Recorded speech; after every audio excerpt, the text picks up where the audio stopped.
Alright, so we're given the function f of x equals -2 times x minus 4 squared minus 3.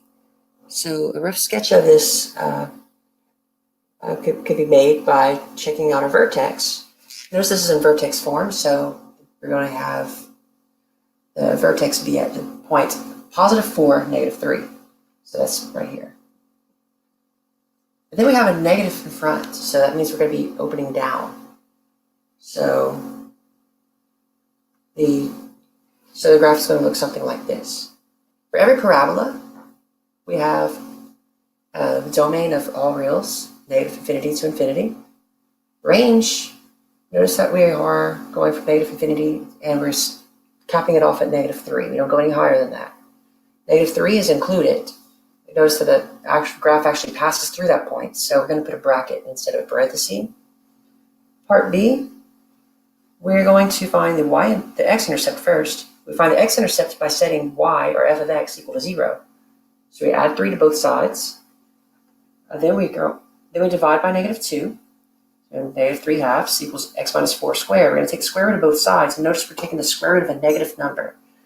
When we do that, we have an imaginary solution, so therefore there is no X-intercept. To find a Y-intercept, we have to set x equal to 0. So this one's pretty easy. We get 16, but 0 minus 4 is -4, square root of 16 times -2 is 32, -32. Subtract 3, you should get -35. So the Y-intercept is going to be the point 0, -35.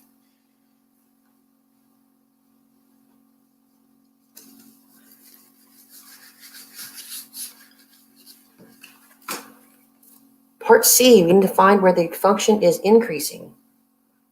So notice that if we read a graph from left to right, we're going up from -infinity to the point 4. Now we need to find where the graph is decreasing. So notice that from our maximum here, we're going to go down. So this takes place from point 4 to infinity. E, we need to determine the intervals where the function is positive. Well, notice that the function is never positive because the whole graph is underneath the x-axis. F, we need to find where the intervals where the function is negative. That's going to be the whole thing. Everything's underneath the x-axis. G, we need to find the maximum or minimum value. In this case, we have a maximum value because it opens downwards. That maximum value is going to be -3. It's the y value of that vertex. Next, we need to find the lines of symmetry. So that's going to be a vertical line passing through the center of this graph. It's going to be x equals 4. I, in behavior, we're going to be going to the -infinity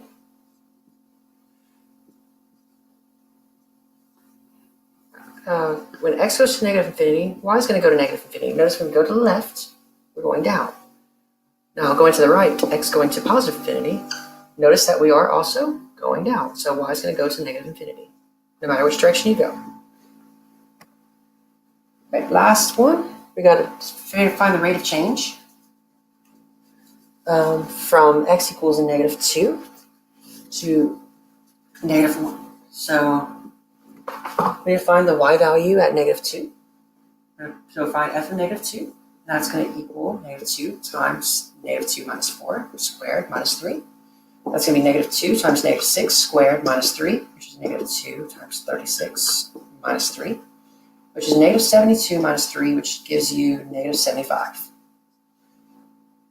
So next, we got to find f of -1. It's going to be -2 times -1 minus 4 squared minus 3, which is going to be -2 times -5 squared minus 3, which is going to be -2 times 25 minus 3, -50 minus 3, -53. So now we're going to plug in the formula f -2 minus f -1 over -2 minus -1. It's going to be -75 minus negative 53. It's going to become plus 53. We're going to divide that by negative 2 plus 1, which will be negative 1. We're going to get on top negative 22